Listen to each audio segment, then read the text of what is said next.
jamaah yang dirahmati Allah, langsung saja kita akan menjawab pertanyaan-pertanyaan dari sosial media. Ini pertanyaan pertama ada dari email. Ini emailnya arumsaria423@gmail.com. Assalamualaikum warahmatullahi wabarakatuh. Mohon izin Pak Ustadz, saya mau tanya. Jadi gini, ibu saya itu menjodohkan saya dengan tetangganya, tapi saya menolaknya Ustadz. Dan saya sempat ngomong buruk sama ibu. Kalau saya dijodohkan, saya bakalan pergi dari rumah, tapi ibu selalu mempertanyakan soal perjodohan. Padahal saya sudah jawab dengan jelas bahwa saya nggak mau dijodohin. Apakah saya salah Ustadz menolak keinginan ibu saya? Dan solusinya bagaimana? Waalaikumsalam warahmatullahi wabarakatuh. Ustadz Zawaki silakan. Bagi siapapun yang memaksakan anaknya menikah dengan seseorang yang tidak disukai oleh anaknya, untuk orang tua terlebih dahulu, orang tua tidak boleh memaksakan anaknya menikah dengan seseorang yang anak tersebut tidak suka. Dalam hadis riwayat Bukhari Muslim dijelaskan tidak boleh menikahkan anak perempuan kecuali dimintai pendapatnya atau dimintai persetujuannya. Tapi untuk anak-anak jangan buru-buru menolak. Engkau belum kenal, engkau langsung tolak begitu saja. Kenal dulu, ta'aruf dulu. Setiap orang tua menginginkan yang terbaik untuk anak-anaknya. Setiap orang tua pasti menginginkan anak-anaknya selamat, bukan menginginkan anak-anaknya terjerumus ke dalam sebuah mara bahaya yang besar. Jadi nggak ada salahnya untuk anak, jangan bersuuzon dulu, kenal dulu. Tidak menjadi sebuah masalah, kenal dulu. Dan kalaupun sudah kenal engkau tetap tidak suka, sampaikan dengan bahasa yang baik kepada ibumu. Perhatikan dalam surah Luqman ayat 14 dan juga Al-Isra ayat 23. Wala takulahuma uf wala tanharhuma wa kulahuma qawlan karima. Tetap kalau nggak suka bicara dengan baik-baik kepada ibu. Ya. Bicara dari hati ke hati dengan ibu, jangan sampai membuat ibu bersedih.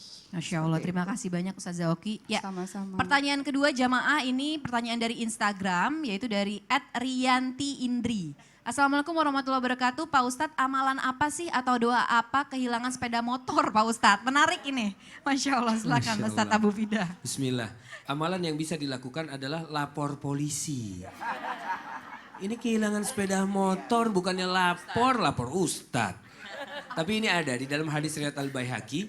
Hadis ini hadis mauquf ya, atau hadis yang sampai perkataannya pada sahabat ya. Dari Ibnu Umar radhiyallahu anhu bahwa pada saat beliau kehilangan barang, maka beliau melakukan amalan yang pertama beliau langsung wudhu. Ambil wudhu. Yang kedua setelah itu beliau sholat 2 rakaat. Setelah sholat 2 rakaat beliau bersyahadat. Setelah bersyahadat kemudian membaca doa dengan apa yang dia kehilangannya. Kehilangan motor maka mohon kepada Allah. Ya, ada juga doa untuk memohon kemudahan. Allahumma la sahla illa ma ja'altahu sahla wa anta taj'alul hazna idza syi'ta sahla. Yang penting tapi ikhtiarnya lapor ya. Lapor dulu kalau ya. Lapor antum doa di dalam masjid gak ketemu tuh motor. Ya, harus lapor insyaallah. Wallahu a'lam bishawab. Terima kasih banyak Ustadz Abu Fida. Ya, pertanyaan ketiga dari Instagram juga, ini dari Sri Inti Mulyani. Ustazah dan Pak Ustadz mau tanya nih, apa sih hukumnya kalau kita dikit-dikit nazar? Nah, contohnya anak saya sakit nih, biar sembuh nazar apa gitu supaya sembuh anaknya. Nah, itu bagaimana hukumnya? Mohon izin Ustadz Syam. Dalam beberapa riwayat Rasulullah SAW bersabda, nazar itu tidak mengubah takdir. Nazar itu tidak akan bisa merubah takdir. Wa innama yustakhraju bihi minal bakhil. Dan orang-orang yang bernazar itu hanyalah orang-orang yang pelit. Nanti mau ibadah sama Allah kalau dikasih keinginannya. Ya Allah, saya ibadah, saya puasa kalau anakku sembuh. Nanti disembuhkan, nanti dikasih sama Allah, baru dia mau ibadah sama Allah Subhanahu wa taala. Maka kata Rasulullah, orang yang bernazar itu orang pelit. Dan nazar itu tidak akan pernah bisa merubah takdir. Apa yang sudah ditakdirkan Allah, ya begitulah adanya. Akan tetapi ketika sudah terlanjur bernazar, maka tunaikanlah nazarnya. Karena itu sudah disebutkan hukum-hukumnya dalam Al-Quran. Maka ulama kita berpendapat bahwasanya hukumnya nazar sebenarnya makruh. Sebenarnya adalah makruh karena seakan-akan dia baru mau beribadah kalau dikasih maunya sama Allah. Ya. Ya, terima kasih banyak Ustadz Syam. Ya, terima kasih jamaah yang sudah mengirimkan pertanyaannya di sosial media, sudah terjawab, sudah mudah-mudahan bermanfaat dan bisa terjawab semuanya. Amin amin ya rabbal alamin. Terima kasih banyak, silakan duduk guru-guru kami semuanya. Jamaah! Oh jamaah! Alhamdulillah. Langsung aja kalau gitu, ini dari tausiah dari Ustadz Maulana. Iya, kali ini tentang uban. Dan ya, mudah-mudahan endingnya uban ini menjadi menyenangkan besar buat kita. Iya ya, Masya Allah. Nah Ustadz Maulana, ini bagaimana sih caranya agar tidak malu nih? Mungkin Aca juga, buat Aca juga nih, Bah. Gimana sih caranya supaya kita nih gak malu nih kalau uban udah mulai bermunculan dan menjadikan uban ini sebagai hikmah untuk terus memperdekat diri kita kepada Allah Subhanahu Wa Taala. Silakan. Saya masih ingat nasihat Andre Guruta, Kiai Haji Muhammad Arisa, pendiri Pondok Pesantren An-Nakhdah, yang mengajarkan kami kalau beruban panjangkan rambutmu. panjangkan rambutmu kalau beruban. Karena kalau orang beruban lalu panjang rambutnya itu kelihatan ganteng. Iya, kelihatan ganteng. Nah, cuma kalau ingat ya, rambut laki-laki batasnya sepundak. Kalau lewat dari pundak itu sudah tidak boleh lagi. Kalau perempuan tidak boleh memotong rambut sekurang daripada pundak. Jadi itu batasannya. Jadi kalau laki-laki sampai sini, perempuan tidak boleh pendek kurang daripada pundak itu. Ingat ya, mohon maaf. Jadi aturan rambut itu sebenarnya dalam Islam ada. Iya. Jadi kalau rambutnya beruban, panjangkan. Baik. Iya. Ketahuilah kita ambil hikmah daripada uban itu sebagai pendekatan diri kepada Allah. Sekali lagi. Uban itu pendekatan diri kita kepada Allah. Karena ketahuilah uban itu sebagai warning, peringatan. Sebagaimana tadi diungkapkan oleh Mas Ikan, bagus. Sebagai peringatan. Dan tanda usia yang menua sehingga makin menyadarkan diri. Kalau orang sadar dirinya sudah tua, maka sadar kemampuan yang terbatas, sadar ingatannya terbatas, sehingga kadang-kala dia mencatat. Tadi sebelum waktu kita break tadi, Bapak langsung pindah, ambil tasnya ke sana, baru balikin. Saya bilang, itu takut nanti ketinggalan. Karena kenapa? Takut lupa. Ya itu. Jadi kayaknya orang-orang yang beruban itu jauh lebih prepare. Apa? Ya itu maksudnya. Apa? Prepare. Ya. Prepare itu. Tadi aku ngomong apa? Prefer. Oh ya itu. Dan sebagai rem agar tidak terlalu terlena dengan dunia dan mulai menata diri, memperbaiki diri. Alhamdulillah. Ketika Nabi Musa alaihissalam memegang janggut saudaranya Nabi Harun alaihissalam langsung memutih karena kekuatannya luar biasa. Maka kadangkala kita harus diberikan peringatan baru sadar.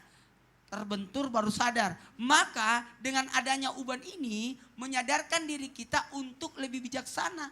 Untuk lebih berhati-hati. Untuk lebih mengendalikan diri dan menasehati diri. Dan berikutnya juga uban ini ambil hikmahnya untuk mempersiapkan buat kehidupan berikutnya. Sebagai apa? Tabungan buat akhirat. Makanya mohon maaf kepada siapapun ketika kita beruban, ayo jangan dicabut. Jangan sampai kalau kita mencabut justru kita akan merugi. Jadi botak itu. Botak. Justru waktu saya alhamdulillah di Tanah Suci pas di Mina waktu itu ada yang mau cabut-cabut uban, saya jangan cabut uban.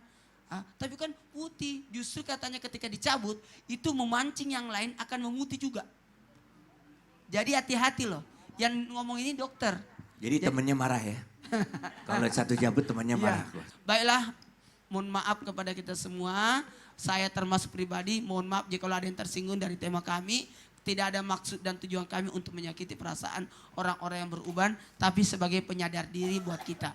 Makanya ada doa nih yang akan dibawakan oleh Ustaz Abu Fida tentang doa mustajab agar bisa meraih rasa istiqomah di jalan Allah walaupun berat. Bahkan hingga munculnya uban seperti Rasulullah ketika menerima surat mengenai istiqomah. Dengan ini kami Bismillahirrahmanirrahim. Baik. Ada satu doa yang diajarkan oleh Rasulullah SAW. Ini doa ini indah sekali. Ada di dalam hadis riwayat Muslim nomor hadis 2654. Ya. Nah saya coba untuk mengajarkan kepada kita semua termasuk saya sendiri. Ini doa mahsyur sebetulnya. Kita sama-sama ibu-ibu ya. Bismillahirrahmanirrahim. Bismillahirrahmanirrahim. Allahumma musarrifal qulub. صرف قلوبنا على طاعتك اللهم مصرف القلوب صرف قلوبنا على طاعتك اللهم مصرف القلوب صرف قلوبنا على طاعتك Amin ya Rabbal. Alhamdulillah. Ini artinya adalah ya Tuhan kami, ya Allah, tetapkanlah hati kami, tetapkan hati kita di atas agama Allah ini. Kalau kita sudah taat maka Allah tidak akan membalikkannya lagi. Ada faedah dari doa ini. Ya, yang pertama bahwa hati manusia, hati kita ini ada di sela-sela jari jemari Allah. Jemarinya Ar-Rahman. Allah yang maha membolak-balikan sekehendaknya. Ada kita lihat dulunya preman. Tapi sekarang tiba-tiba menjadi da'i. Dulunya Masya Allah penyanyi rock. Tapi tiba-tiba menjadi mubalik. Dan kemudian yang kedua. Sudah sepatutnya bagi setiap hamba untuk meminta pertolongan kepada Allah semata. Ini dia. Jadi pada saat kita memohon, hanya memohon kepada Allah untuk mendapatkan hidayah, untuk diberikan keistiqomahan, dan untuk agar kita menjadi pribadi yang tidak menyimpang itu. Ya, karena semua yang kita mohon, pasti kita mohon kepada Allah Subhanahu Wa Taala. Yang kedua, yang ketiga manusia tidak boleh menggantungkan urusannya pada dirinya sendiri, karena tidak akan bisa selamat. Namun bergantunglah hanya kepada Allah Subhanahu Wa Taala. Kalau kita menggantungkan kepada makhluk, siap-siap kita akan kecewa. Kalau enggak sekarang, mungkin setahun lagi, mungkin 2 tahun mendatang, mungkin 3 tahun mendatang. Karena makhluk itu punya keterbatasan. Sementara Allah itu maha segalanya. Yang maha hebat, yang maha kuat, yang maha memberi dan maha memberikan keistiqomahan juga kepada kita. Oleh karena itu memohon. Di dalam surat Fussilat di ayat 30, ya surat 41 ayat 30 Allah berfirman. Innal ladzina qalu rabbunallahu tsumma istaqamu tatanazzalu alaihimul malaika alla takhafu wa la tahzanu wa absiru bil jannati allati kuntum tu'adun. Kata Allah, sesungguhnya orang-orang yang mengatakan bahwa Tuhan kami adalah Allah, tsumma istaqamu, dan kemudian mereka mencoba untuk beristiqamah, maka Allah akan utus malaikat-malaikat untuk menjaga keistiqomahannya. Lihat. Ternyata istiqomah itu ada campur tangan Allah. Allah yang kemudian akan utus malaikat untuk menjaga keistiqomahan kita. Nah kalau kita sudah istiqomah, alla takhafu, jangan takut kata Allah. Masya Allah, wala tahzanu, dan jangan sedih. Karena Allah telah menjanjikan surga bagi hamba-hamba Allah yang istiqomah. Wallahu a'lam bishawab. Masya Allah, Alhamdulillahirrahmanirrahim. Hari ini kita sudah mendapatkan ilmu yang banyak sekali dari guru-guru Luar biasa, kita. manfaat, Ustaz. Luar biasa, Terima kasih. Masya Allah. Terima kasih banyak untuk guru-guru kita, Ustadz Syam, Ustadz Maulana, Om Ikang Fauzi, Masya Allah. Terima kasih atas kedatangannya. Ustadz Abu Fida dan juga Ustazah Oki. Jamaah yang dirahmati Allah, jadikanlah uban sebagai pengingat diri bahwa kematian begitu dekat dengan kita. Saya Natasha Rizky, mohon maaf jika saya ada salah-salah kata. Wassalamualaikum warahmatullahi wabarakatuh. Rahasia dahsyatnya uban kita menjadi cahaya. Wajah baru Ibu Kota hadir untuk kita semua. Menampilkan Pasha, Kotak, Wali, dan Siti Badriah. Dipandu oleh host ternama dan dihadiri oleh Gubernur DKI Jakarta, Anies Baswedan. Ulang tahun ke-492 Kota Jakarta, Wajah Baru Jakarta. Langsung dari Bundaran HI, Sabtu 22 Juni mulai jam 5 sore live streaming di detik.com dan cnnindonesia.com. Serta jam 8 malam live di Trans TV dan CNN Indonesia TV.